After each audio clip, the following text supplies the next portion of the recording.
Today on the show, I've got a fella that I can really only describe as a living legend, a legend of Brisbane after dark in particular. So Hadyn Butler is a man I met some years ago, and our lives have continued to cross paths through the same things that we enjoy, be it, late nights on the town, drifting cars, motorsport, all sorts of fun things, even a bit of wakeboarding back there in the day. But Hadyn, mate, real pleasure to have you here. Pleasure to be here, my friend. Now, for people that don't know you, mate, how would you describe the job you do right now? Let me think. Well, I am a DJ, so I'm still playing music in nightclubs at the tender age of 56 years old. I had a couple of limos, so we run those as well. I've got a couple of friends who also drive for me when I'm not available. And we still do the truck and DJ. So we've got the old school Jeeps with the DJ systems in the back of them. So I guess you'd call me an entrepreneur. Yeah, entrepreneur. Let's do that. It's a selection of businesses. And see, I first met you. I'm going to say on the wheels of steel, but I think they were actually Pioneer CDJs, perhaps. No, Fridays we're still playing vinyl, man. Oh, Fridays legit. Yep. Mate, the OGs. Old school. The OGs. So back in the early 00s is where I had the pleasure of meeting Logan for the first time when he was tearing up a wonderful joint here in Brisbane called Fridays. I mean, mate, he's been tearing it up for longer than, I don't know, mate. Is there anybody else that's been letting it rip for as long as you have in Brisbane? Mate, not really. No, there's other guys that were there when I first started, but they've sort of, more or less dropped off. Yeah, they went and got real jobs or something. Yeah, why would I do that? Yeah. Why would you still wants a real job? But one thing I have to assume is that obviously you don't wake up, I guess as the number one man in town. Mate, take me back to when you're a young bloke. Were you here locally? You're a Brizzy boy? Well, I grew up in Beenleigh. So back then I was riding BMX bikes. By the time I was 16, I designed the BMX track that is there now. I got a group of guys together and we approached the local council because they'd given us a block of land. We built a track there and they ended up giving it back to the school to turn it into a soccer field or something. So we rallied together, went in and gave this councillor a hard time. He gave us this block of land where the track is now and said, all right, go for gold. And it was stacked full of lantana. It had car bodies and stuff in it. It was a mess. But what he didn't realise was I was the vice president of the BMX club at that stage. At like 13, I started with that. And the president was actually a motocross guy who owned Earth Moving Equipment. We had that block of land stripped in 2 days. And we were racing on it within 3 weeks. So he thought, oh, yeah, this will keep those little buggers out of the way. They're going to be busy for the next 12 months trying to get rid of all the car bodies. We had it cleared and set up within a month. Oh, get out of town. Mate, that's a gold story. Oh, mate, is there any reflection of that? Like you guys that actually helped put that together? Is there any story of that down there? I've actually still got the newspaper clipping from the Albert and Logan News. It was myself, Scott Hacks, and Robert Law with the 3 young blokes who got together. We designed the track. We laid everything out. We spent weeks on wacky packies, like patting down all the track. And we pulled that one off. But at the same time, I was also working at the skating rink at Beenleigh. So I started playing roller hockey as well when I was about 13. Down the Gold Coast because my grandma used to live down there and we'd go down there for holidays and started skating there and met a few of the people. And then I started skating at Beenleigh and ended up being a floor guard there, so a 13-year-old bouncer on wheels. And one day the DJ didn't show up and said, get up there and play some music. And that was the start of my career. Get out of town, seriously. So they just didn't turn up and you were there. Yep, they're like, figure it out, kid. Yep. Field skating in the general direction. So how did that go? You were able to figure it out on the spot? Yeah, it didn't take me too long to realise that I was actually getting shifts as a DJ as well as being a floor guard. Then I went to the Argonaut skating rink in Woodridge. Got a bit of an education down there. It was a bit rough, but, same thing, DJ, floor guard. And then I went to Skateway at Mount Gravatt. And I did that until I started working. I was working full-time for Myer. And I was working 6 nights a week at the Winter Garden Tavern when I first started working in clubs. And I realised that I was earning the same money in a night as I was for a whole week of working at mine. I'm like, I've got this the wrong way around. So I handed in my resignation at mine. I was the toys and hobbies manager. Nice. That's why I've got RC cars. You know all about that as well. I I've got do. quite a collection of We've those. done a bit of RC drifting together. Yes, we have. So yeah, I started at the Winter Garden. I was there for about 4 years, and then another DJ called Peter Tagani. He owns Peter Tagani Hair Salons in Spring Hill. Still cuts my hair to this day. He was at Hot Gossip during '88, during World Expo, and they needed a young bloke to come in there and liven things up. So he dragged me down there, and we were the deadly duo around town for about 5 years between there and Transformers. Did that as well. Because that was an area, that was a point in time I actually wanted to dial back in on, because I've seen some of the videos of you like competing as well. Like the DNC Championships in 1989. Mate, and see, here we go. Like there's got to be a story here. So back me up before we get into the 90s. Well, there's a story. I want to hear about the DMC Championships, because I've seen this video, and mate, we're going to have to throw this in the show notes so people can see it. This is some mad Gold. stuff. Gold. So talk to me about how that happened. All right. So all those guys that competed on the night, there's 27 people that competed in the state finals basically, and a couple of the guys who actually come in first and second, I taught them how to mix. So like I was a little bit ahead of them, but they were both hip hop guys. So they knew how to scratch. So they showed me the basics of that, and I used to play around in the clubs and do a little bit of the waka waka kind of stuff through the mixes that I was playing. And then basically I competed in that, got through the finals, and all the other guys actually had a program that they'd been working on for weeks and weeks and weeks. I went down to Hot Gossip, pulled out 20 records, had a little bit of a plan, said, right, that's what I'm going to do. There was no like thought process or anything. I was just like, yeah, if I could put this over that, top that. And I finished off with Pump Up the Volume and Skippy the Bush Kangaroo over the top, going skip, skip, skip, Skippy. And the funny thing is that like everyone remembers Skippy. They don't remember who came first, second. I came third that year, but they all remember Skippy the Bush Kangaroo being played at. It was at Transformers in Brisbane. Dropping bangers at Dropping bangers in Brisbane. And for people that predate all of this, can you just explain where Transformers was and how important that was to the Brisbane scene? Okay, Transformers was an old electricity board building, and a consortium from down south bought it and turned it into this massive nightclub. So they bought a DC-10 and they took pieces of the DC-10 and just distributed it around the venue. It was like a post-apocalyptic kind of scenario inside the venue. The sound system was incredible.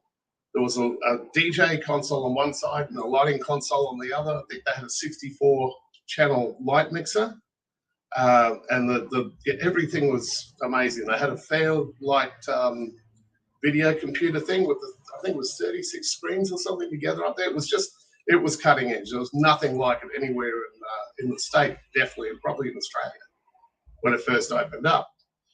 So a couple of my mates actually opened the club and worked there for a while, and I was approached, headhunted from Hot Gossip down there, and got to play with some incredible people. Beats International, being Norman Cook, who's now known as Fatboy Slim. Who else did I play there with? The B-52s, Deborah Harry, all sorts of crazy people. Like it was a full-on underground dance club, but on a Thursday night, they bring these people in to do like uni groups of parties and stuff like that, so that they target those groups with those kind of acts. It was hectic. Yeah. And this is the thing that people wouldn't understand. And the only reason, so I missed out on Transformers, but my mum's sister, again back in the day, she was the youngest, and she would go there and would hear stories about going to Transformers, and like that place was where it's at. And it's at basically where the barracks is now. It's one of those buildings. No, it was down on Charlotte Street. Charlotte Street. Yeah, so the old place is confused. Fernbell gyms, is that right? The lady. Oh yeah. It turned into a gym, and I think it's been bulldozed now and built into a high rise. Oh, you're kidding? No. but it was an incredible venue. The other thing that was really different was, like, they did lots of different stuff. Yeah. For instance, they had a group of actors who used to put on little shows around the room. We had hairdressers in the ladies' toilets. Really? Yeah. So you get your hair done? And makeup artists.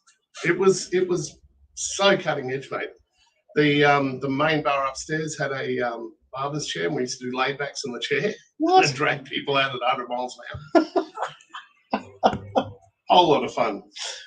It sounds like, and I mean, that sounds like a whole different world. And did you keep doing the DMC championships as well with that? I did the next year. I played. Halfway through my mix, I actually walked out with my girlfriend at the time, who was a 6'1" blonde model.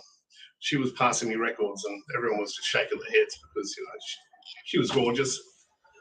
I went all right back then. I scrubbed up okay, but Can't imagine, mate. I've seen that again. The footage. You very dashing man. Not that much has changed. Now it's just a little bit more regal and a little bit more wide load. Oh, turn up. So, smashing it in Transformers, playing with soon to be Fat Boy Slim. What was sort of the progression as you went through that time? Well, mate, I was there for about 2.5 years, I think, from memory. And then at some point, the two owners, there was a pair of brothers who were in real estate down in Melbourne, and another guy who owned Adams Car Parks internationally. He was, I think, he might have been a Saudi or something like that.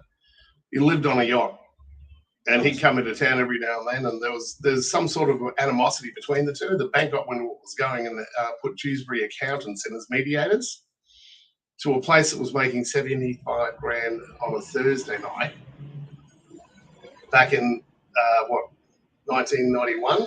Far out. Yeah, let alone Friday, Saturday night. So you'd buy half of Brisbane for that much money. Back then, yeah, definitely. So they got the owners were never going to see eye to eye. It was just, it had gone too far.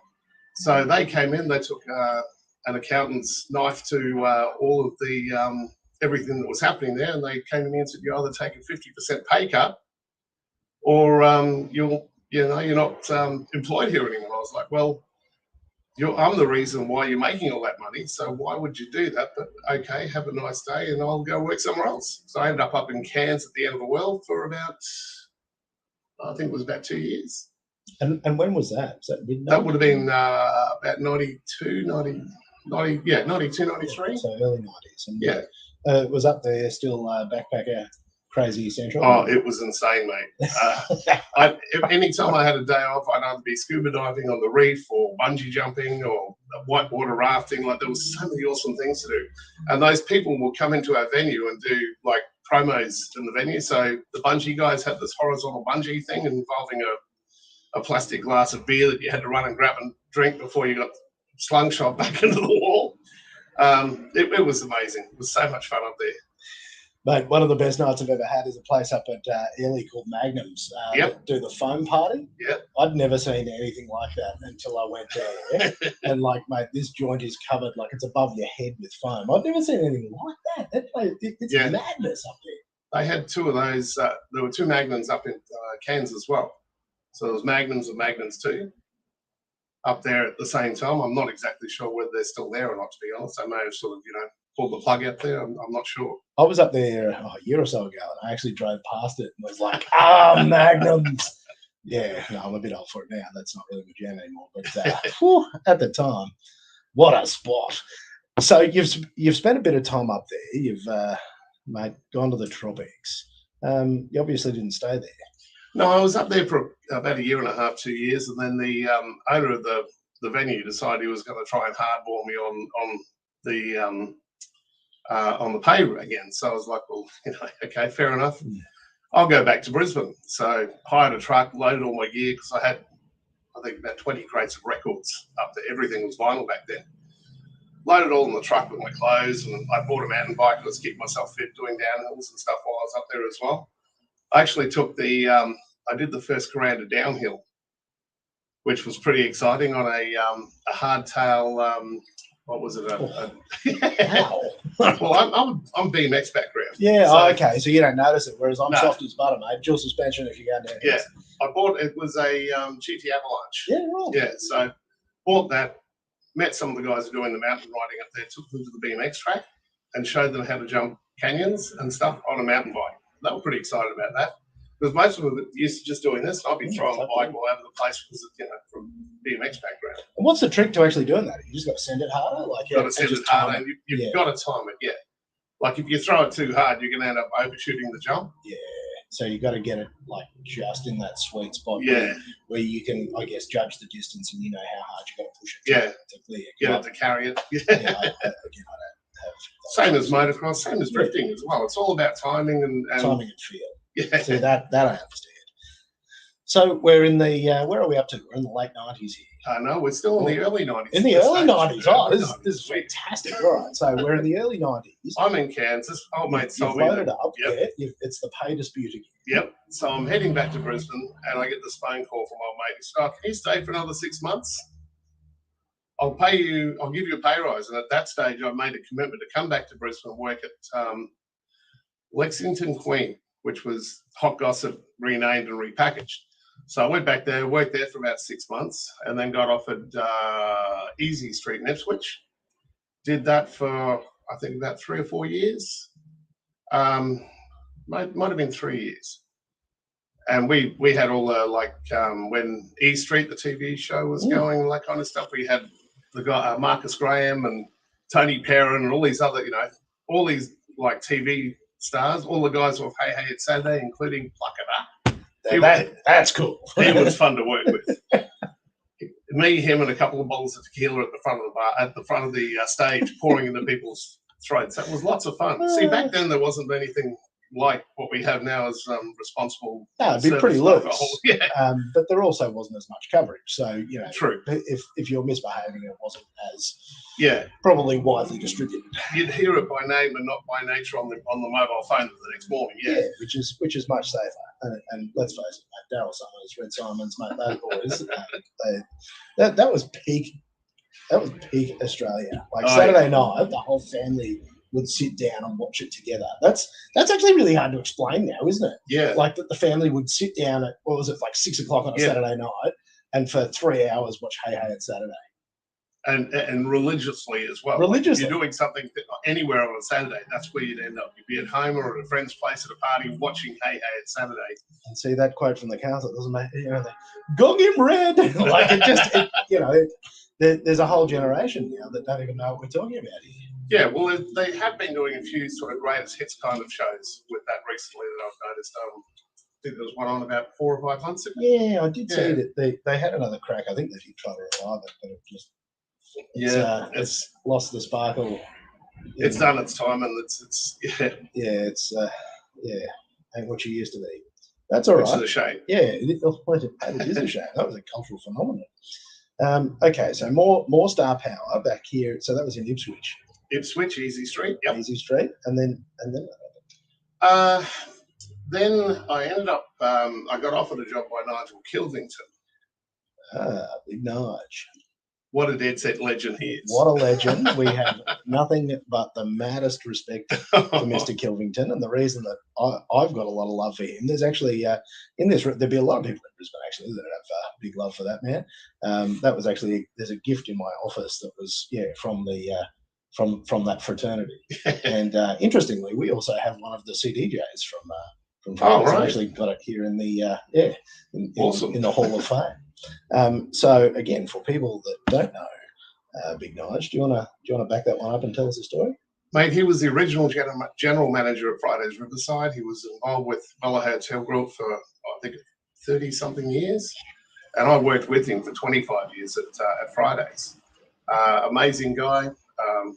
Knew everyone. I think he might have been president of the hoteliers, Queensland hoteliers group as well at one point there.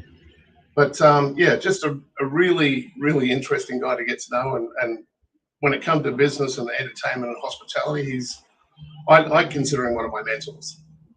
I couldn't argue with that, because like that man, you watched him work, and like that was a man that had a work ethic and I guess like a moral compass that you could do nothing but respect. True. So yeah, weapon of a man. Okay, so Fridays, because Fridays for me, I mean, mate, that was that stretch of time there. Like I associate you and Fridays as almost one and the same because, like, you were the man holding the roof up. You know, we were there on the dance floor, and it's DJ Hados and tearing it down at the same time. It was insane, mate. Thursday nights there, the uni groups, we used to get 4,500, 5,000 people through there on a Thursday night. Well, that's when I started coming. Yeah, because we're sort of into the for when our stories are. We're in the late 90s, early 00s. That's great. Yeah, and I mean, mate, it was just the place to be. Because here in Brisbane, it's right on the river. You're looking out over the Story Bridge. Like, beautiful it's spot. Amazing spot. It's got the big trees that come out over it. You got this indoor and outdoor, and like it's just heaven. Like we attribute a lot of even our early business success to Fridays because like we didn't have any clients, nobody knew who we were, and so we'd go to Fridays, and we used to do work for them in the early days of our business, and we would quite often, you know, gee up a bar tab. And like that's where we do all our business. Like that's where we meet people. Perfect. Was just going to Fridays. But you know, I digress. So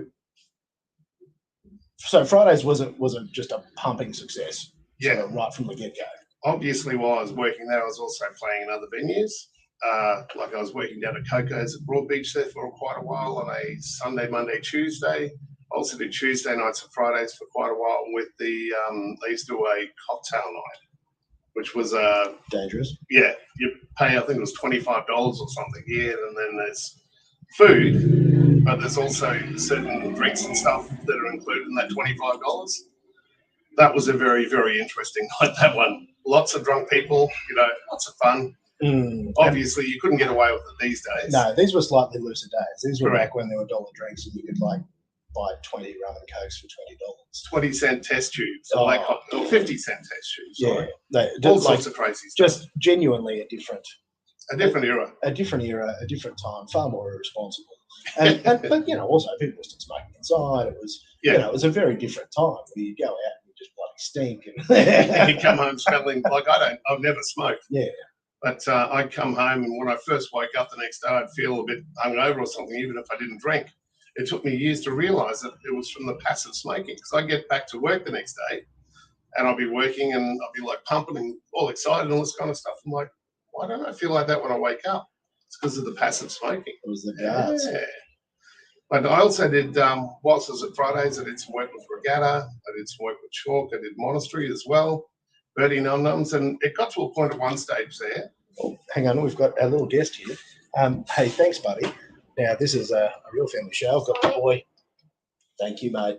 Still nice here. Morning, young fella. Cheers, buddy. Bye, Dad. See you, mate. He's a bit confused because my morning is everybody else's afternoon. That's classic. So we've just had, I had a real humdinger today. I've turned up to do my podcast and didn't have my power pack. So what I've done is I've literally messaged my wife while we were mid-show going, I've really cooked this. Would you mind bringing it in? Your lovely wife, then, who I also met my beautiful wife, who you met at Fridays in the 90s with me. Did I introduce you to? Oh, look, I don't know if you can be held responsible for that because we did actually meet in the 90s. She was a song little girl. I was a churchy boy. It was a classic Brisbane love story. We actually we met through mutual friends that we're still friends with today, and excellent. Hilarious. Oh, you know them quite well. One Mr. James Barley. Oh yeah. So the fly boy, mate. That's how our stories interlink. So there. All right. Now we've got some power. I don't have to be nervous about my battery pack cutting out because I sort of set this up to roll, and I'm like, YOLO. Are we going to make it? YOLO. Are we going to make it? And I'm watching the power go down. I'm like, we're not going to make it. So this could be a big one, mate. I've done the Hail Mary, and look, that's kind of what I'm hoping for you. There's so much to unpack. Yeah. So you're working everywhere, and I even remember that. And look, they're pretty blurry memories, I'll be honest with you. But as you talk about Chalk and Monastery and all these amazing places that we existed at through that time, like mate, they were good days. Because again, this was sort of pre-serious mobile phone. It was like it was those last phases of, I guess, what our generation would call the glory days. Like there's very little proof of. Yeah, not much left anymore. Well, Monastery's closed down. Birdies is still there, but it's a little bit different these days. At Monastery, I was actually pretty lucky. I got to play with Judge Jules, quite a few of the Ministry of Sound guys there. Also, Darude, That's the guy that does Sandstorm. He had 2 hits at that stage. Yeah. Sandstorm and Feel the Beat. He played them both 3 times in his set. But, mate, if you got a worldwide hit like that, why the hell wouldn't you? Look, I wouldn't be offended hearing that a couple of times in a row. I still play remixes of that to this very day. Oh, because it holds the roof up, and particularly if you see blokes looking out our age, they'll be like, "Oh, mate, they're going to start woo." Oh, you're always going to get the woo out of us. That is true. So around about probably late 90s, I'm always getting phone calls from people asking if I'm available to DJ, and I'd be palming off work to everybody. I thought to myself, maybe I should start my little agency. So Truck and DJs was born. At first it was called Team Tonka. It was, at that point, we'd also bought my first Jeep. So I bought this 1974 CJ5 Jeep, 360 AMC V8 in it.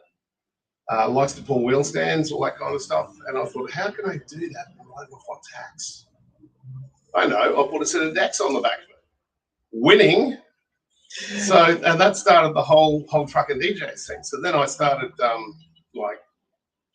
farming boys out and girls out to all venues all over Southeast Queensland. At one point, though, we had over 20 venues we were dealing with and over 40 DJs. And I was only charging, I think, 18 or 15%. So if like, I remember the early days, I was working at a couple of places. I did some time at Komodo Club in the Carlton Crest. The guy who was running the DJs there was getting paid $100 an hour. This is back in about, it's been 93, 94. It was just after I'd left Easy Street and I'd started working at Fridays. I'd done a couple of fill-in shifts at Fridays, but I hadn't started there full time. So I went down there and I think I was getting paid $30 an hour and he's taking 70 and he wasn't even working. It's a bit spicy. Yeah, so I didn't like that. And so I thought, I'm not going to do the same thing when I start my own little agency. So that went pretty well for us for quite a while.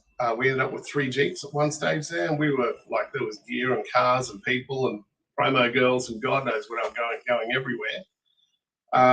Obviously, Fast Falls and Rotaries Jamboree, that was a big event for us. Million Paws Walk for the RSPCA, we used to do that every year as well. We're still doing Power Cruise with the Gupster. Because were you there since day one? I wasn't there from day one. He got me around 98, 99, I think he recruited me. So it was about, we did our first Jamboree with the Jeeps, and he'd spotted us out there and said, "Oh, you want to come and do our event as well?" I'm like, "Oh, yeah, what are you doing?" And he explained it to me, and wow, what an event that is. So we started doing stuff with him as well. At that stage, I also had my Skyline, the 33. So I had a 33, I had a couple of dirty old vans. We used to, like 4-wheel drive vans, we'd stack full of gear. Did a few beach parties with those as well. That was a whole lot of fun. And then drifting came into my life, I guess, is the next thing. And before we jump to drifting, for people that might not understand Power Cruise, because look, I'm lucky to have people that listen from different parts of the world. Do you want to try and explain the concept of Power Cruise? Absolutely. So Power Cruise is a 3-day event. They do have a couple of 1-day short events at the beginning of the year, just as a teaser, so everybody doesn't get over it, but or miss it too much. But it's a 3-day event. You get out there, and it's we take the whole racetrack. So they do drag racing, they do drifting, they do burnouts, they do power skids. There's show and shine on display. There's merchandisers out there selling stuff. It's basically a Lollapalooza for motorsport, and it's just an incredible weekend. Like they'll get anything up to 1,500 entrants. That's people with their cars, but then you'll get 15,000 people out there sometimes to watch the event. So if you've got a cracker of a weekend, you've got people camping out there all weekend. We do the off-track entertainment for them, so we play music and run amok and play games with the kids, and if there's somebody who's being a bit annoying, we'll take him to task and make him do something silly for a t-shirt, and that normally ends up on Facebook. Yeah, it's just an amazing weekend, and it's families. It's you can bring your kids along as well. Kids under 13 are free as well, which is an awesome thing. 6th of May actually is the next power play. It's a one-day event, and it's like a whole weekend's worth of stuff packed into one weekend. So, or one day, I should say. There you go. Cheap plug to Power Crew. Because you can, and if you've never seen a power skid before, because I don't think anybody does burnouts and power skids like Australians. No, I think we're the kings of that. Yeah, well, burnouts, I'll explain that for you if you like. Please. So it's judged on speed. So when you bring the car in, they want to see you take a big entry and flick the car in at the beginning. They call that a tip-in. They want you to keep control of the car and cover the whole of the burnout pad. So the more real estate you cover, the more power, the more points you get. Immediate smoke when you get on the gas. So they want to see smoke billowing out of the back of the car as soon as you hit it. Technique. So they want to see a certain amount of skill. They don't want you to just go out there and lose control and smash into the wall and all that kind of stuff. They want to see that you're trying to control, and you can keep something in control that is totally out of control. And that's why. And that's burnouts. Oh yeah. And then the power skid. Okay. Would you like to explain that? The power skid is normally run down the front straight of either Queensland Raceway or down in Sydney at Eastern Creek, Sydney Motorsport Park now for our new listeners. And basically what happens there is you get on the start line and you dump the car in whatever gear, and you can't be riding on the brake. You have to be on the throttle, and the power skid goes from the point of where you leave the start line to wherever the back wheels stop producing smoke. And you've got 1,500 horsepower cars out there that are just blowing the bags off their cars from one end of the straight to the other. I don't even know how they judge it, because it'd be so close from some of those guys. Again, madness. Get yourself on YouTube, do yourself a favour, have a look at power skids, and mate, you're in for an education. So that is true. Because were you always into the cars stuff as well? Was that? Well, because we're certainly entering that period of your life where you realise, hang on, I can actually mix all these things together. Yeah. Well, remember when I told you that I was working for Maya, then working full time in clubs and all that kind of stuff, and actually playing roller hockey for Mount Gravatt as well. We came third in the championships one year, in the Australian New Zealand Club Championships, which was a big feather in our caps back then. I also had I bought a Celica Supra, brand new in 1984, and I had that car for about 14 years. It was like giving away my childhood when I got rid of it, but at the time I had my young bloke, Josh, who, he's still kicking around. Joy Break is who he's known as now, because he's also a drifter. He's a legend. Yeah, little champion. And his mother couldn't drive stick, so I'm like, oh, I guess I'm going to have to let go of this car after all these years of doing stuff that I didn't realise was drifting back then. We were just mucking around up in Mount Tamborine, growing up in Beenleigh. What else would you do? Allegedly. Yeah, no, Mexico. In Mexico, yeah, south of the border. So, but I didn't really start drifting seriously until Option One Garage approached me about taking the Jeeps down and doing the drifting event that they were starting at Archerfield. Paulie met me at Jamboree because he had somebody's car out there that was drag racing. Might have been Jerome Kennedy, I think. And I thought, okay, that sounds like fun. And he's like, you've got a Skyline. Yes. Now, I bought that car, and it was a 95, and I think I bought it in 99. So I was 4 or 5 years old when I got it. He said, well, why don't you drift it? I said, I don't know. He said, give me the car. So I gave it to Paul. He threw him the keys. He took the car for a week, and it come back with the Pexi coilovers and all set up. Still running, like we had a front mount intercooler on, but it's still running the standard turbo. And he said, well, you learn how to drive this. It only had about 180 horsepower when I first started. Learn how to drive this and we'll give you some more ponies, but you've got to learn how to use the weight of the car and the momentum to get it around the track. And I proceeded to hit everything that didn't move and did move. cost me a small fortune, bumper bars and guards until I worked it out. And then it was like, this isn't that hard. And then, drifting sort of made it a little bit more mainstream these days. But explain to people the cultural landscape back then. I mean, drifting was nowhere. No, there was you had the Full Lock Drift Nationals, which we also did the entertainment for. We travelled all over Australia with those guys. That was always a good weekend away.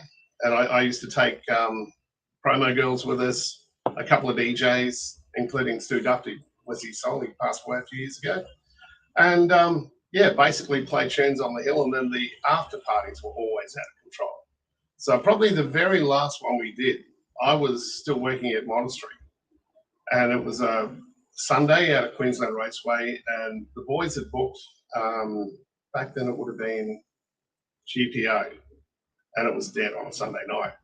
And they were like stressing because they had these Japanese drivers over, and they had quite an entourage. And they came to me and said, "Hadyn, what can we do? We know Melbourne and Sydney, but we don't know what's going on in Brisbane." So I made two calls and found out that the after party for the Black Eyed Peas was up at Monastery that night. So we took 100 people straight up the street into the club, and good night. Continued to cut loose. And there were some photos that came. I don't know who took them. But there were photos floating around of one of the Japanese drivers with Fergie dancing on the bass speakers at the Monastery on a Sunday night. So. That is loose. See, I knew you'd have some good stories. When was this? What's the era here? Oh, that would have been early 2000s at that stage. Yeah. That's gold. So you were really into, because I mean, this was drifting was, coming out of Japan and just finding like super grassroots support. I mean, this was early days of drifting in Australia, where people were like, sideways burnouts. What are you doing? Yeah, well, you had people like obviously Dan Keneally, Afro, Darren Appleton, the guy who built my 86, actually, Joshy Young. You had who else was driving at that stage? Oh, obviously Cameron Hill. He was amazing back then. Then you had people like Leighton Fine and all these other guys from all over the country. But we had a fairly solid group of blokes who were just absolutely cooking it. Keneally, Dan Keneally, he's an amazing driver. Superstar. Rob White, he sort of came into the picture a little bit later. Like those guys were all at Queensland Raceway when Archie first started off. Robbie Mountfield and his brother. Those boys are killing it. Lunatics. Yeah. Lunatics. And mate, we all just sort of got along together. And Joshy Newson as well, and his rotary RX-7 with that we actually painted yellow and put truck and DJ stickers all over. Excellent. Yeah, so there was this core group of blokes who were just gun drivers. Josh Pendlin was another one. There was just so many of them. And we all come out and started playing around at Archie, and a lot of the guys like Cameron Hill and both the Joshes, Newson and also Joshy Young, jumped in the car with me, along with Paulie from Offshore One, Paul Williamson, who's an amazing driver, and sort of got me doing what I had to do to get it all together. And they're like, well, come and drive with us. So we ended up driving in the Pro Tour for Raceline at some point there as well, just chasing each other around. And it's been an amazing trip, And I mean, sadly, so Archfield, the place that you're talking about, so back then it was just a go-kart track, wasn't it? That's correct, yeah. And it's actually in its final days. If I understand all this properly, so the Speedway's been sold, which means that's sold. Mm-hmm. And Luke Fink, who is again another superstar of Australian drifting, he's been running it the last few years, and I mean, he's actually turned it into almost a world famous destination. It's a drivable track now. Like when it first started out, it was very tight. There was car tires to map out the track. So if you mucked up, there were quite a few cars that actually hit those tire walls and ended up on their roofs.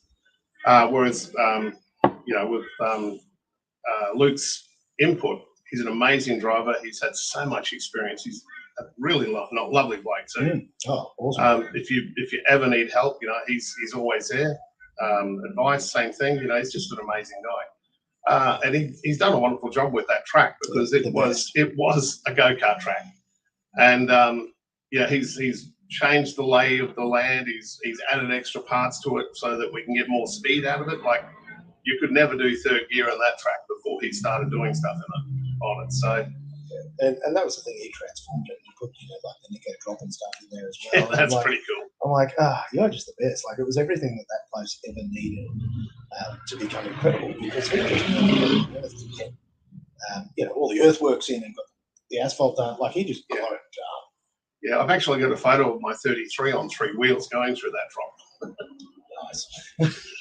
So this was like early days of drifting, early days of Archerfield. Because it used to be, because I remember they put like bus days and stuff, like because they used to run the go-karts there as a business. That's right. Whereas that eventually did get phased out. You know, yeah, just well, basically the guy who was running that is now running a racetrack up north somewhere. I think might be in Barryborough. Barry Pierce. How could we forget Barry? He's a nice bloke. Mate, good fella. Good fella.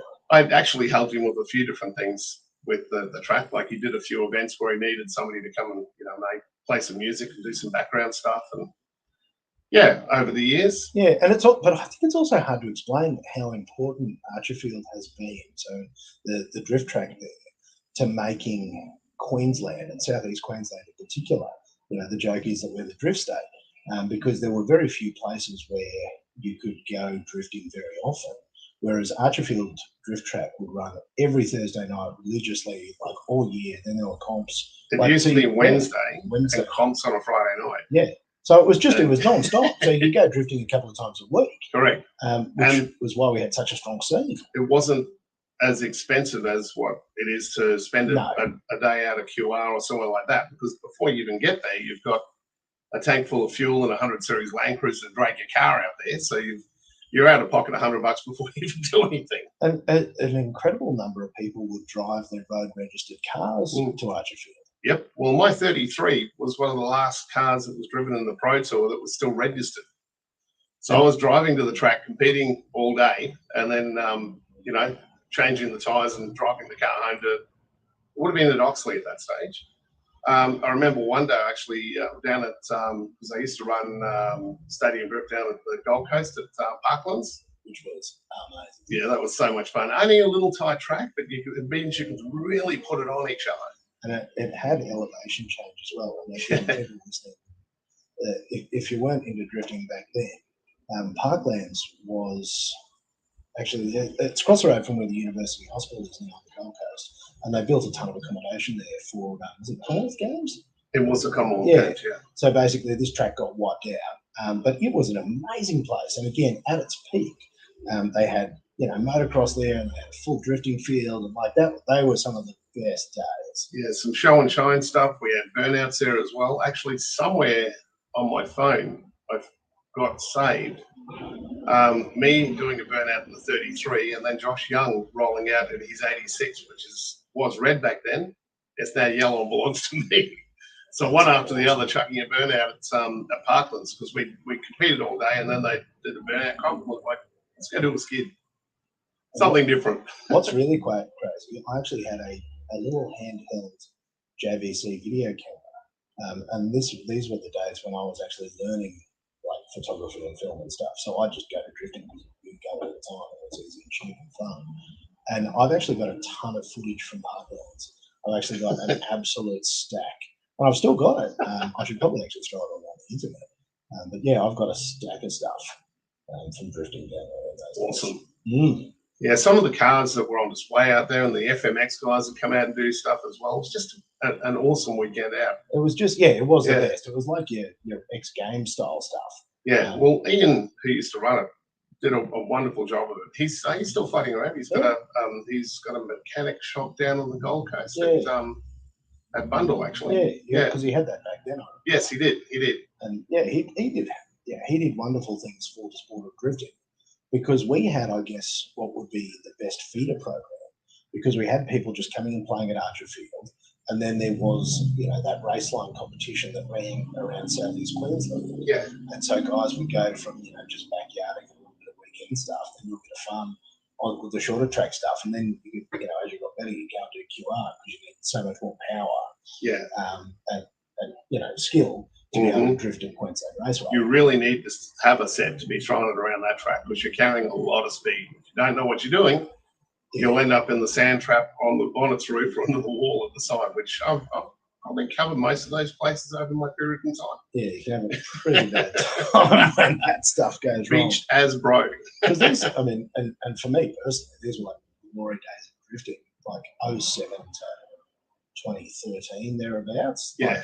Mate, they are some of the best years of my life because that was when so there was a national drifting series that wound up in 2007, which is the one you were talking about. And for people that were reading hot floors and fast floors and stuff back there, you'd remember like the Team Pier cars. There was just all this mad stuff back then, and then it all sort of folded. And then there was quite a few years there where there was no national competition. Yeah, that would have been the full operative nationals you're talking about. Yeah, correct. Option One Garage had cars in that. That would have been Robbie Mountfield and Jerome, obviously. Jerome Kennedy, he was an incredible driver. Yeah, and that was when so Ivan had high power racing and he put that car together. Yeah. Like that lime green S15. Yep. I remember seeing that the first time and just going, holy shit. Like that was the first time I'd seen a built drift car. Yeah. And like Ivan out of high power, he did some of the craziest stuff I've ever seen. Yep, he's still floating around. Actually, I saw him at the beat a couple of weeks back. Exactly. Exactly. Mate, he's mad fisherman. Mad fisherman. So he left that crazy workshop life behind. No, I still follow all of it. Lovely chap. But that was the first time I saw a built drift car. Was that one that he made for Jerome Kennedy for that national series? Because everybody else was full blown grassroots backyard. Yeah, like stuff. The main things that people did, like we won't muck around with knuckles back then or anything like that. What do you want to do that for? Just put a set of coilovers that make the car handle good and send it. Yeah, play around with your tyre pressures depending on whether you need more or less grip, and away we go, sort of thing. But yeah, mate, they were the best days because they went, and then there was we'd do the trips down to, was it Tamworth? Or no, what was the, where did we go? The bloody sheep. We did go to Tamworth. That freezing cold place in the middle of winter. Stanthorpe. Stanthorpe, even worse than that. Carnell Raceway. Carnell Raceway is an amazing track. Yeah, that is actually an amazing track. But we'd go to all these awesome places. As you said, it's like just this bunch of legends. and we'd go and have this great time. You're competing all day, but then you're all going out together at night and, having a beer and having a steak. And yep. Stanthorpe was always a standout weekend away because, we get down there on the Saturday afternoon, Saturday evening, we'd go and have something to eat, and we'd always end up at the nightclub until 4 o'clock in the morning or something. Go back to the hotels, get 3 or 4 hours sleep. And then we'd go down, we'd be there an hour before anybody else because we'd set up a sound system and all that kind of stuff so we could play music and do the commentary of the event. And then everyone would start turning up and there'd always be a few green around the gills people, if you know what I mean. That's a big night out. Mate, drifting really stole our hearts, didn't it? Mate, loved it. I still do. I've still got the Skyline. That's in pieces right now because I've put a leg out about at Queensland Raceway doing the demos with Power Cruise about 2 years ago. So did a deal with Hadyn and Dick Finney from Kamikaze Motorsport. And at some point, he's going to build me a new engine for the 33. So you will see the return of that. And the 86 is, we put a new set of valve springs in it because it was getting a bit sort of tired and it just didn't want to run. So, but we're building a forward bottom end for that. And between putting performance valve springs in and a set of cams, we're thinking it's going to make around the 450 at the rears. It's got independent throttle bodies and trumpets up top, same as what Josh Young had when he originally built it. But yeah, that out of a car that weighs 900 kilos, it's going to be a whole lot of fun. Because what year is your 86? This is an OG 86. It's a 1984 two-door Corolla. So they came, Joshy, my son, Josh Dolbrick from Joybreak, he's got a purple one, which his is 11, so it's got the square headlights. and it's still got the 4H in it. So the naturally aspirated 4-cylinder 1600 cc engine. And he goes out and plays around at Archie all the time. He was actually out there last week. So, you know, imagine taking a car like that and shoehorning a V8 out of a Lexus into a little car like that. It just screams its head off. And with a decent set of, it's got a forged bottom end going to this new motor. We should be able to push it out to 8.5. Oh, so it is going to scream its that's head going to off. sound so good. I can't wait. Because you've got to be able to make it to the big boy tracks now. That's exactly right. We're losing our beloved Archer.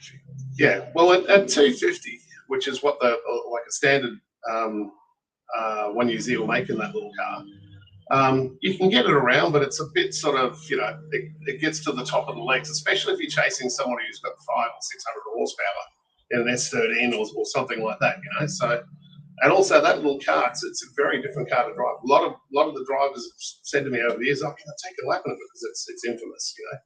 Joshy Young did an amazing job of driving that car over the years, and people jump in it and they don't realise it's got no power steering for starters. So it's like driving a VHF boat. You've got to commit and you've got to be on the throttle the whole time. You use the throttle to actually drive the car around the track, which also means if it grips up or you get a bit hesitant or something, it'll smack you into the wall. So normally the bloke who says, "Oh yeah, can I have a drive?" You give them the keys. They'll get in it and they'll try and get it out of the pit area, and they go, "You know."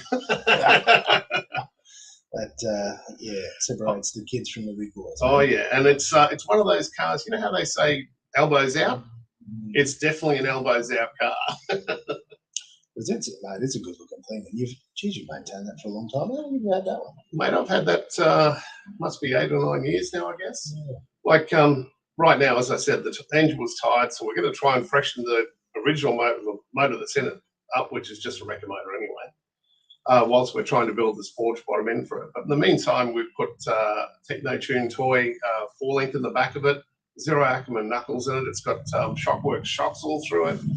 We just did a whole new fuel system. Like, it had the original fuel tank in it still, and it was starting to fall apart, and, you know, was putting stuff into the fuel line. So we put a new braided fuel line all the way up the length of the car and put a cell in the back of it.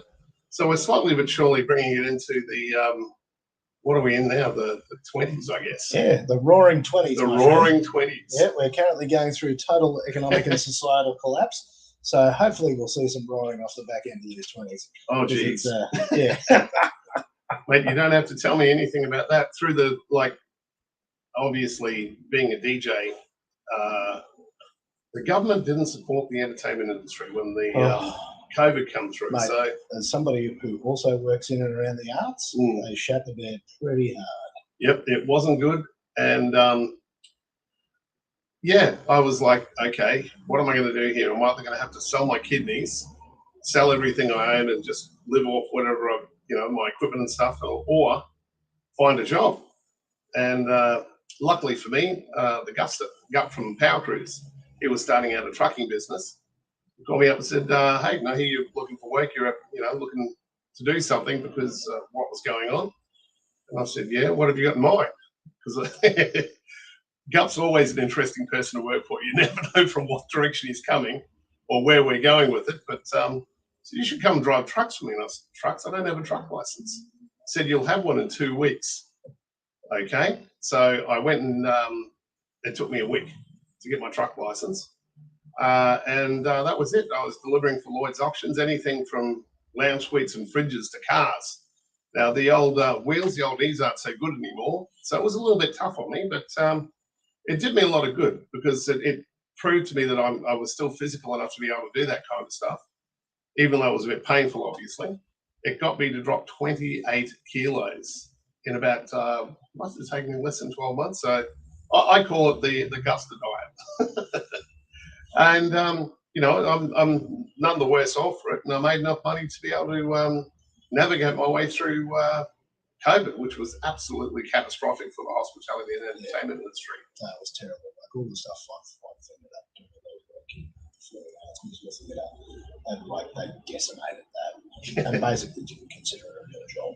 No. And it was just tough luck. They were quite happy to tax you 80 grand a year for doing Yeah. the job that you're doing, but when it came to actually supporting, they'd rather double up on the pot smokers and I'm not saying that everybody on the dollars is, but there is a certain percentage of people that really didn't deserve to get that. And I think that was the hardest part, was watching very hard working people that have sacrificed so much to be performers, just hung out to dry. Yeah, I thought that was really sad, because I've certainly come to appreciate how much art and performance and song and dance contribute to separating us from the animals. We make art, and it's something so beautiful, it's something to celebrate and to watch what the government did there.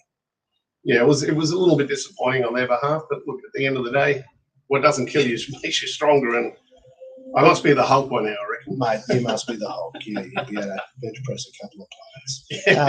I was also interested. I was interested to come back and talk to you about the, I guess what I could only refer to as the end of days, when we discovered that Fridays was going to wind up, and you as titan of industry that we only knew from all those days, that was your main job at that time, wasn't it? It was, mate. I was working 4 nights a week there. The venue, the Queensland government came in with a knee-jerk reaction to a horrible situation where a young fella got killed by some Kiwis in the valley, and apparently it turned out they were illegal immigrants, and it was just a mess. And the young bloke was actually a regular for us at Fridays. His whole family, his father worked nearby and was there every Friday afternoon, and his brother as well. So the government turned around and started making us shut at 2 o'clock and 1 o'clock and lockouts and all this kind of stuff, which cost the venues money, but it also gave us a 30% pay cut overnight. Now, not only us, but also the venue owners, the managers, everyone was losing out. Let's think about this for a tick. What sort of people work behind the bars? No, that has housed uni students for as long as the world can remember. So let me think. Uni students, what are they studying? Doctors, lawyers, accountants, all those kind of people that they needed that work to be able to afford to pay for their university degrees. And, them as well, 30% out of their paycheck overnight. No thought process towards that whatsoever. It was a knee-jerk reaction. And it was a horrible thing that happened, but you can't blame the venues for that. No, and that was another decimation of whether or not that was strategic.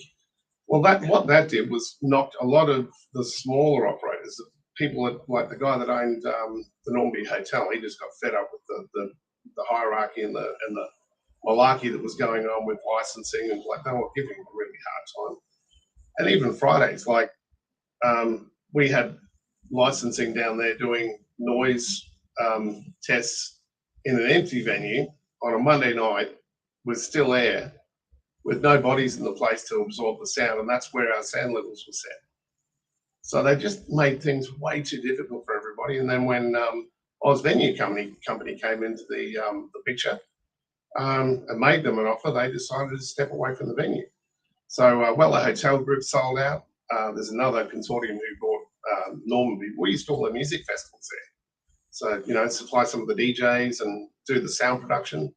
Graham Fisher, another mate of mine, he and I used to team up, and we'd do 5 stages worth of DJ equipment and sound and lighting and stuff. And that all disappeared overnight when the venue was sold and they decided to go for a different market. It's brutal, isn't it? Yeah, so that's part of the business, I guess. But yeah, it all came down to the turning point for all of that was the legislation with the lockout laws and all that kind of stuff. That really just buried nightlife in Brisbane City. And look at what's going on in town right now. Oz Venue Company now have the lease on the Stocky as well. Yep, Woolworths or ALH are out of that now. It's really sad to see the way things are going. And it used to be. I mean, you still got Blackbird there and a few other places, Pig and Whistle. That are independently owned. Yeah, but it's just not the same as it was 10 years ago. It's not a precinct like it used to be. Yeah, it's lost all those Yeah, the people that made it their own rather than just a cookie cutter yeah. venue. But I lasted about 6 months with the Oz Venue Company, and I'd come in and done on Sunday night. I did the sound production for a Latino party. Worked all night. I was responsible for making sure that the DJs didn't get too loud, so we end up with noise complaints because that could cost us our license. Did all that stuff all night, packed everything up, and I'm heading home at 6 o'clock in the morning after a big night, or 5:30, something like that. And I've got a message from the general manager that was there at that stage, who was a boy from one of the Oz Venue guys from Sydney. Can you be back in here at 8:30 this morning for a meeting? And I'm like, man, I'm so wrecked, but yeah, okay. So went home, unloaded all the gear, jumped in the car, come back into town. And I was told, look, we're down 12% on a Saturday night. It's either you or me, and it's you. And I sort of went, doesn't have anything to do with this, and held my phone up to him, and it had this some DJ group from Sydney spouting off how they were going to be this amazing new club resident at Friday's Riverside. And I just said, look, mate, thanks for your hospitality and thank you for the job. Good luck with whatever it is you're doing from here on in. When these guys stuff the place up, I'm happy to come back and fix it, but it's going to cost you double. And that's always been my, like, if somebody gets rid of me, and then they want me to come back and fix it up, it's going to cost you. Yeah, it's going to be a tax for that. Yeah, like I'm pretty fair with my pricing, and I always try and do the right thing by everybody. You're a straight up dude. Yeah. I couldn't find anybody that could say anything else. But yeah, for people that do wrong by you, there's a special tax. That's exactly right. There's we've got a cat name, the FMAT. It's the fuck me around tax. So you can slap you can slap some FMAT on top of the GST. FMAT. I'm going to use that next time. You can see it. But it's and that was the beginning of the end of that. Obviously, the casino gets a run, and if I owned an entertainment venue, I'd be horrified at what's to come, because you can just point at Sydney and see what's to come. Yeah, well, like the club scene in Sydney, the government down there has done similar to what's happened up here, and you've only got to walk through the Cross on a Friday, Saturday night to realise that they've just killed it. And I'm actually just watching Last King of the Cross. I think it's Paramount Plus. I can't keep up with the streaming services. Yeah, I think you're right. Actually, yeah, I haven't seen that yet. Do yourself a favour. Honestly, I think I'm up to like episode 7. It's a 10-part series. Okay, and like it is beautifully written, beautifully shot, beautifully cast, but it is, and you sort of see, got a bit loose down there. Probably did take it a bit too far, but yeah, that was a whole alternate universe. Well, we sort of had our own kind of underbelly thing happening here in Brisbane as well at some point in time, and I'm not going to go into that, but I wasn't even going to open that door. Know quite a few players in that scene, and it was just part of the hospitality industry. You'd run into one of these guys or gals, and you're like, "G'day, mate, how's it going? What are you up to?" Oh yeah, we hired a crane and dropped a roulette wheel into the roof of a certain nightclub in the valley that we won't talk about in the mid-'80s. That police cut the street off so they could do it. Wow. It's well, actually, that's all right. sorts of The crazy old stuff. bathhouses and stuff. What was that? The Sir Joe days. Don't you worry about that. The brown paper bag days. Yeah, I actually know one of the original bagmen as well, who actually worked in security for a long, long time. Very close friend of mine, actually. There you go. Again, I'm not going to open that door. Nope. All those doors closed. They were a long time ago. We're not blowing the dust off. But look, you finishing up at Fridays, and I even remember that, from the outside. That struck me as a real pivotal moment for you, where you just sort of went, what on earth is next? Yeah, well, I wasn't too sure, because at that stage, like in 2011, we had the floods come through. At that stage, I was dealing with over 20 venues. Now, a lot of those venues didn't come back. They were gone, owing me sometimes 2 or 3 months worth of wages. So I've got all this money that hasn't come in, and I've got all these people I've got to pay. So obviously I banked up all my credit cards and just did what I had to do to survive. The first 4 months after that, my house it didn't get flooded, but the petrol station next door on Blunder Road there had 4 foot of water through it. So we had no power for 3 months. We were staying with friends. There was no income because Fridays was, the car park was full of mud. They had to actually dig the car park out. And the transformer that ran all the power for the grid in the city is under the Stanford Plaza, which was also buried in mud. So before they could get anything up and running in the city, they first of all had to go mining for it. They had to get rid of all the mud out of all the car parks. So, I had nothing coming in at that stage as well, which was a bit tough. But when the floods first hit, I thought, well, I'm not going to work today, obviously. So I got in the big truck, the big Jeep with the 360 in it, because I had that one and the one with the 302 in it, which is the blue Jeep, which is now yellow as well, just to make things. We still call it the blue Jeep, even though it's yellow. And I just spent a week and a half just running around dragging people out of the water with the truck, with the Jeep, because it had 37s on it, so there's plenty of clearance. It had a tractor motor in it, just about. And the first person I rescued was down at Archerfield, actually. An older girl. She would have been in her 60s, and she was panicking because the water had come up and was starting to come into the door sills. So I put a snatch strap on the back of the cruiser and cruiser, my tow car these days, onto the Jeep, and then got underneath, found a tow point and dragged her out of the water. And then we managed to get her car started and send her home. And she was very appreciative of that. And I thought, well, if I've got nothing else to do, I might as well go around and be giving people a bit of a hand. So that's what I did for about a week or so. Just drove around with the Jeep with a snatch strap, dragging people out of the water. That was a horrible time. That 2011 floods. And tell me if I remember correctly. Because didn't you have a shed full of gear? Was that Yep, time? lost $190,000 worth of in one hit. I was lucky because there was some sort of a country grant or something. It was for small businesses. They gave us 23 grand, which gave me enough to be able to get back on my feet again. To start again. Yeah. I remember that. Because you just got decimated. Oh, absolutely destroyed. So I lost all my work. Lost out of the 20 venues, I think 6 came back. Had all these guys looking for work and looking for money that I hadn't paid them yet. And all I could do was say, look, mate, I'm going to work it all. Bear with me. And I basically tried to just get to everybody.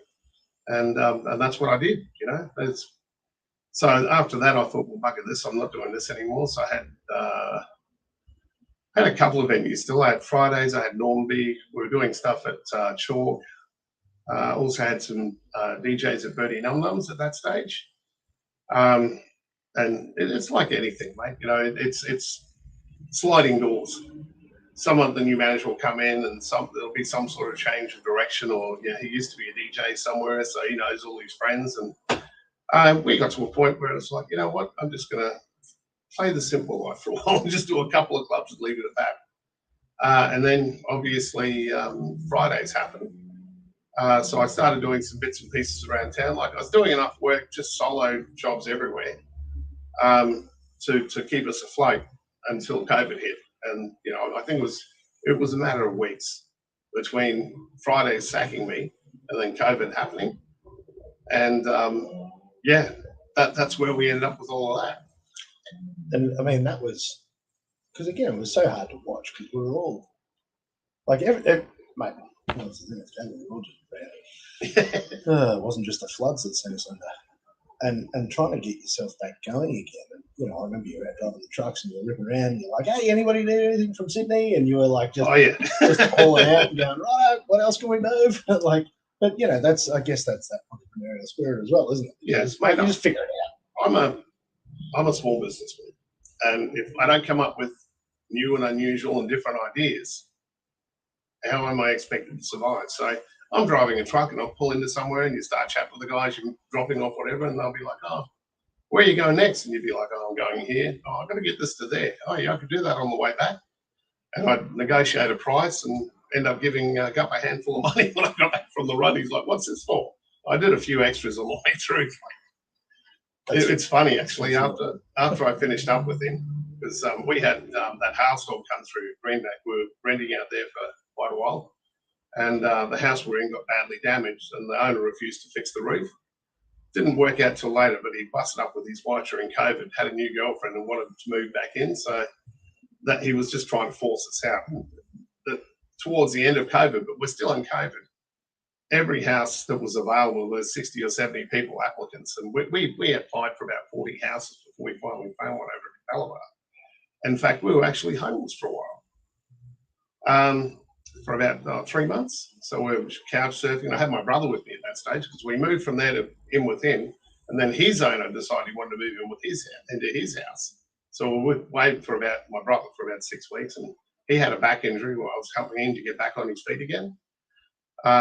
He's a plumber, and like for 40 years, and eventually caught up with him, and went through a messy divorce, and was a single dad for about 7 or 8 years. And then as the kids grew up and moved out, had a couple of his mates move in, and then when it got to a point where he couldn't work anymore, he was just pushing himself around in a wheelchair and living on rum. So when I moved in with him, he weighed 55 kilos. Now he played prop for the Beenleigh Bulls back in his days. He also coached his son's football team. Little Johnny is actually, well, he was playing down at Helensville, I think, which I believe is a feeder club for Broncos. And, it was to a point, mate, where I reckon he was just months off not being with us anymore. And I was like, no, that's not going to happen. So started getting him on some food, taking the physio and all that kind of stuff, and just getting him moving again. And he's not 100%, he never will be, but he's back on his feet and he's walking again. So, and, doing bits and pieces with his mates, and, slowly but surely sort of starting to look a bit more like he did when he was a bit younger. Because there's only 18 months between us, even though I'm the eldest. But, he looks about 30 years older than I do, and he's about half my size. Yeah. That's full on. It's also, I guess that's what I've always seen of you over all these years, is you just always do the right thing. Well, even when we're at Oxley and Greenbank, there's always something gone wrong or whatever, and you're like, yeah, well, just come in, move in with me. And over the years with truck and DJs and the drift cars, you'd meet kids down at Archerfield. Well, what are you doing on Saturday night? Oh, I'm going to go set fire to a bus station. I got a better idea. Once you come out with us, I'll show you some stuff. I'll show you how to put a sound system together. And if you do a good job, I'll take you to some laps in the race car afterwards. So we probably put over 100 kids through truck and DJs, just teaching them how to do like crew for us. And then you'd sort of start talking to these kids, and it was always the same story. Mum and Dad, I reckon I'll never be anything, and I'm just a punk, and and you sort of say to them, well, what do you enjoy doing? Oh, I used to weld with Dad, really enjoyed that. And you'd say, well, I was always pretty good at networking. So you'd sort of line them up with somebody that you knew who was doing something. And before you know it, you've got somebody else helping to get a job, and they're on their way, So I repeated that process forever. Yeah, and still do. So. I know you do. You are one of those classic gentlemen, paying it forward. And I actually asked you before you came on this if you'd ever done a podcast before. And the answer was no. So, no, you popped my cherry, mate. Yeah, this is a world exclusive with absolute gentleman. And mate, I just think that that's really beautiful. And, it's that quality in you, along with just your dogged determination. But, like, just doing things the right way, because, I'm a huge fan of that. Even, and I know that you'll get it, even when it hurts you along the way, you still take the high road. Well, look, even at, for instance, Fridays, you'd have to remember Cameron, the mad taxi driver. He'd badger me all night to play Michael Jackson. This guy was 140 kilos. And he drove taxis and silver service taxis and limos and stuff. And he was responsible for getting me home on quite a few mornings after I'd had maybe more than 3 sherbets during the course of the night. Now, he was a big fan of Michael Jackson, and he'd come and dance and do his Michael Jackson song, and people used to pick on him. And I'd be like, hey, come over here, mate. Just leave him alone. You don't know who he is. You don't know what he's going through. This is his release. He's not hurting anybody. People are cheering and having a good time with him. Don't be a dick. Same with there was another mate of mine. You'd have to know Chris Napier. I don't actually. Okay, Napier Finance. Another lovely chap. In the early days, he'd just go out. He's a maniac on the dance floor, and people will pick on him because of that same thing. I'd say, look, leave him alone. He ended up DJing with me and everything. So I don't like seeing people, being negative towards someone because they're a little different. As I was saying before this started, mate, all my favourite people are a little bit different. Mate, they are the spice to life. Yeah, as far as I'm concerned. Let's look at my job description. Play music in a nightclub and drink all night. Not that I do, but the option is always there, if you know what I mean. It's like the perfect job. And my favourite part is I swear that you haven't aged in like 25 years. Oh, mate. It's funny. Like, you still look like a bloody young man for a bloke in his mid-50s that hasn't slept for 20 years. Yeah, it's a bit like that, mate. I actually turned 57 on the 1st of May, so that's not far away, in fact. A couple of weeks. And so you look bloody terrific. The thing, you got the face of a young man. Yeah. And like, again, still pumping the bangers, not sleeping. Because after one of the things I wanted to talk about was how you ended up at, again, they'd be one of, they talk about their 35 years or whatever we're up to. 40 years. Get out of town. 40 years that club's been there. So they've been going, well, almost as long as you have. Yeah. I'll tell you a bit of a story about Please. that. When I was 16, actually, when I was about 13, I met this little girl called Lisa. And when I first started DJing, her brother was Wayne. He was gay and also a DJ, also known as Baby, who was one of the original DJs at the Beat. He was one of the original guys who showed me how to mix. So by the time I was 16, I was heading down there to the Beat and all the other clubs and stuff. And by the time I got my license and I was 18 years old, I'd already been playing in clubs for a couple of years, just bits and pieces and helping people out and learning the trade. Con Samuels was another one. He sort of took me under his wing and showed me some stuff. They used to call him the Spick. He was one of the DJs at the Trats, which is another 80s club down on towards George Street there. So I was pretty lucky.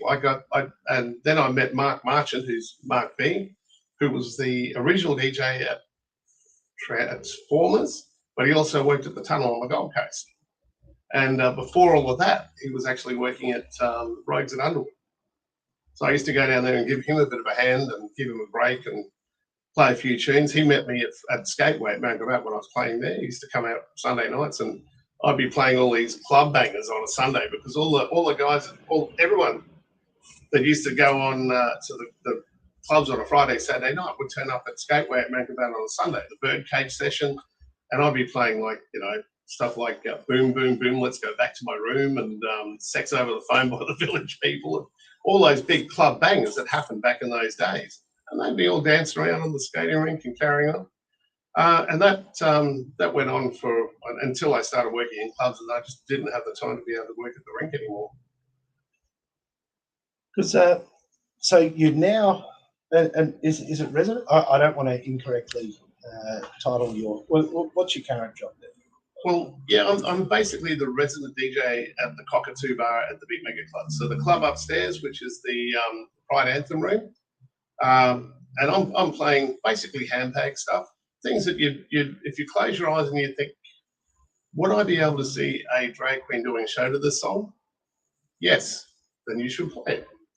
And yeah, I'm working with the drag queens up there as well. It's an amazing group of people I'm working with. The entertainment value is just off the charts, and I really enjoy playing up there. Like it is challenging at times because I'm playing anything from 70s and 80s disco and 80s party tracks to remixes of stuff to Whitney Houston, all that kind of gear. Can you still drop a bit of Sandstorm in there? Oh yeah, still play Sandstorm, all the current bangers as well, like anything Rihanna, anything Ariana Grande, like anything. I even play stuff like the Veronicas, because you got to think to yourself, like what a a lot of people that grew up and were, you know, did it tough because of their sexuality and all that kind of stuff.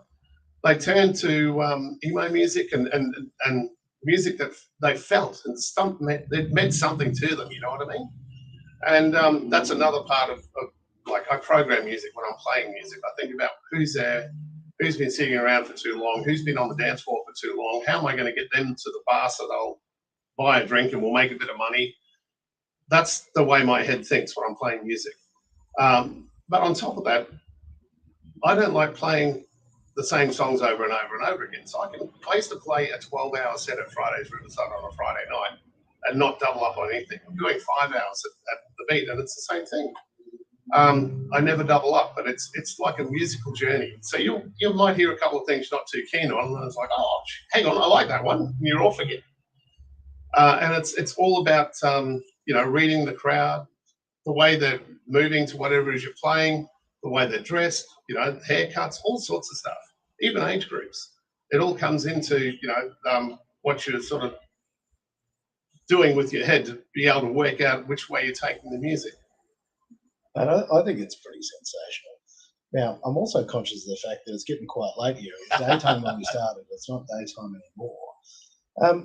Hadyn, if people want to follow you, or maybe you're pretty active on the socials, where can people follow you around the internet? To be brutally honest, I haven't been real up to date with my socials for quite a while because I've just been getting myself back into some sort of, you know, direction again and getting things happening again. But I will start posting stuff fairly soon.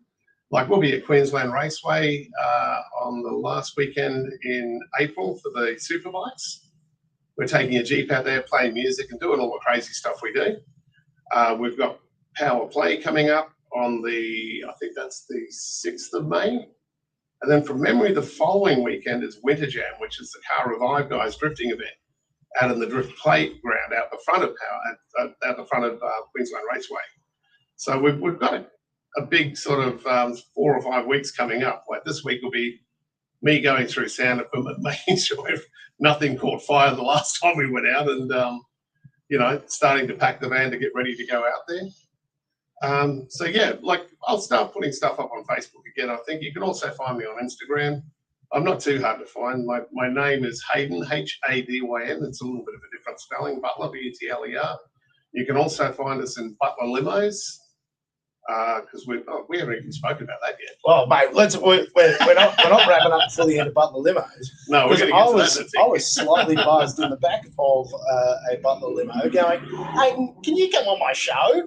And then sending him a message the next day going, mate, that wasn't me just mildly lit making conversation. I actually think you're the coolest dude, and I'd just love to hear your story. So let's just pretend like I wasn't on the wind up there. Mate, hang on. And by the way, ladies, I'm single and ready to mingle. Mate, let's get back to the limo thing. He's charming. We're going to set up Tinder. The guy's Butler Limos. All right. So it would have been 2016. We were still doing a few events and stuff. We had promo girls that come out with us.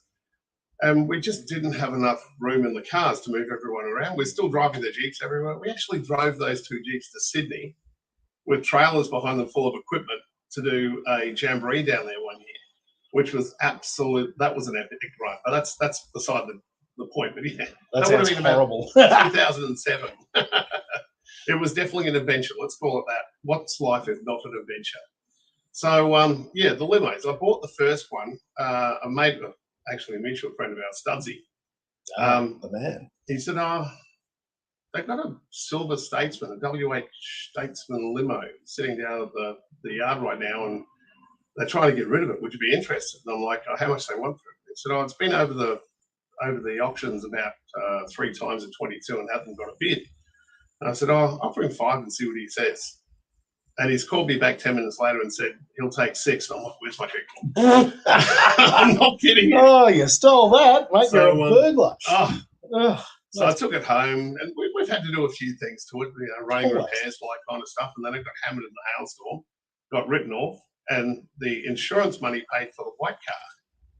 And then I bought the wreck back, and me and the boys got stuck into it, knocked all the dents out of it, resprayed it, and that made us a 2 limo family. The Lexus came from John Tetley, who owned Queensland Raceways. It's his wife's favourite car. So he's probably in a bit of strife for selling it to me. But he called me up and said, "Oh, look, you've got a limo, haven't you?" And as I said, I bought it just to move my mates around and for basically shits and giggles. I never bought that silver car to work it. But then people started saying, "Oh, can you do our wedding for us? You know, we got this going on." I'm like, "Yeah, okay. Brent, can you take that car out and pick him up? I'm working tonight." But yeah. And that's how Butler Limo started. And then I thought to myself, when John called me and I went down and checked out the car, I'm like, "God damn, this thing is too cool. It fits in with everything else we do. You know, it appeals to my sense of humour." Paint a picture for those who are just listening with our words of what an amazing machine this car is. Okay. So in 1998, this is where this car came from.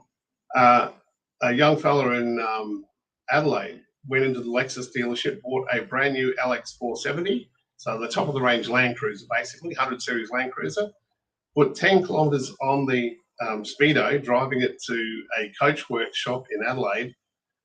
They gas torched it in a half, and spent another 200 grand on top of the 120 they paid for that car building it. Now, at that point in 98, when it was finished, it was the longest stretch limo in Australia, 16-seater. It's a little bit old school. It's not like the Hummers with all the lights and the flashy sort of stuff. It's a bit more sort of classic. But we put a few lights and a few bits and pieces. Like when the first thing I did when I bought it was got rid of the hydraulic suspension because it was horrible. So we put heavy-duty Land Cruiser gear in. It's like riding on a cloud now. We upgraded the tyres and wheels, put a set of 20s on it with a nice set of Yokohamas, so it tracks nicely and runs nice and smooth. It's a V8 petrol. It's still four-wheel drive. And then, yeah, once we got that going, the outside done, we had to do the roof interior. 6.5 meters worth of roof interior. So it's a fiberglass shell that we had to pull out through the back of the car. So you had to lay all the seats down, pull that out, skin it, and then re-skin it and put it back up in the car. That was a bit of fun. And then the last but not least, we upgraded the stereo. So yeah, it's got Australian monitor speakers that were designed for being put in restaurants and stuff like that. They're not really big. I think they're about a 4-inch cone, but they put a lot of sand out there. Obviously, 15-inch subs in the back, just to give it a bit of the old Bristol, so to speak. Give it a nudge, because I must say I've hired the Limo once or twice for, again, just sheer comedy, because this thing is phenomenal. Because how long is it? How many meters long? It's 8.2 meters long, and the funny thing is, like, you could drive through surface in a Ferrari. People are like, "Oh yeah, Ferrari, Lamborghini." Drive through surface in one of my Jeeps with Tonka written up the bonnet, and people lose their minds. Yes. You stop at the centre lights, and they run up. "Oh, is this a Hummer?" No, mate. It's a 1974 Jeep. But the wheels, and yeah, I know. This is again, and it's the same with the limo. No, the old cars. I don't know. I don't own anything built past the year 2000. Except for my 09 VEU that I got for $1,500. Winning. Yeah, exactly. Like, that was the best buy ever. But like all my personal cars, like the old cars are what's up. Yeah. They're just, and that limo of yours is just so gangster.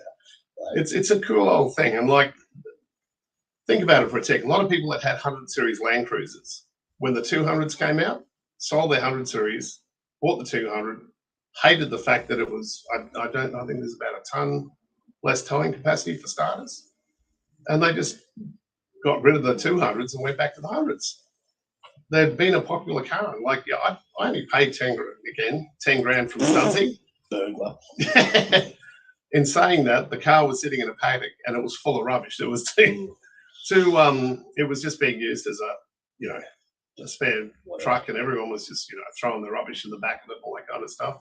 So at that point, that would have been after the floods. And Studsy bought himself another car and he didn't want it. And I'm like, okay, well, let's do some sort of a deal. And, we came up with some sort of shifty deal. Away we went. I had a Land Cruiser. But people really gravitate towards it because it's the same shape as a 100 series Land Cruiser. So I've done quite a lot of weddings simply because the husband and wife are Land Cruiser fans. And even driving down the highway, you'll be driving along and somebody will go past and they'll slow down, they'll speed up and they'll slow down. And you think, what the hell are you doing? And they're out the window with the phone trying to get a video of the car. Just checking it out because it looks so wild. Because it is. It's just a Land Cruiser that like, got stretched out. Like, yeah.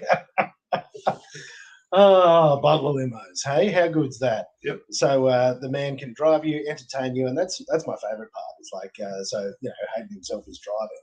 And then he'll be, what sort of night is it, guys? And then he will also DJ for you. So it's certainly, you know, it is an all-round experience, isn't it? So there's so you'll be driving along, you look and you go, okay, yeah, it's a Sweet Caroline kind of group. And the next thing you know, the whole car's erupted in Sweet Caroline. Bong, bong, bong. Or as we had some kids, we were going to the footy. We were taking, some friends of mine, Michael, and their kids. And I don't know if I can thank him for this. We got in the car, and there's 3 kids in the car, and this bastard starts playing Baby Shark. And if you've had children, you know the song Baby Shark. If you're thinking about having children, you will know the song Baby Shark, and then you'll remember this moment and go, that song stays with you forever. Yep. But there we are in the stretch limo going, Baby Shark. And I mean, the kids nearly lost their minds. Yeah. Yep. And I'll tell you what, mate, there's so many of our group and that are having kids now too. And wow, the people I'm going to be able to lead Australia over the next 15 years is going to be awesome. I agree, mate. I've seen a lot of promise for the future. Yeah. All right. Well, look, on that note, mate, otherwise we're going to just keep meandering for all time here. So you can find Hadyn around town, mate. Truck and DJs. He's at the Beat Mega Club 4 nights a week, Wednesday, Thursday, Friday, Saturday. Or you can hook up a Butler limo when you need to get from place to place in style. Hadyn, you're a legend. You are an absolute, mate. You're a godsend of a human, and you know, a friendship that I treasure. So I appreciate that, mate. Thank you for coming on and sharing your story today, and mate, I look forward to the adventures into the future. Indeed, mate. Righto. Until next time, thank you for joining us.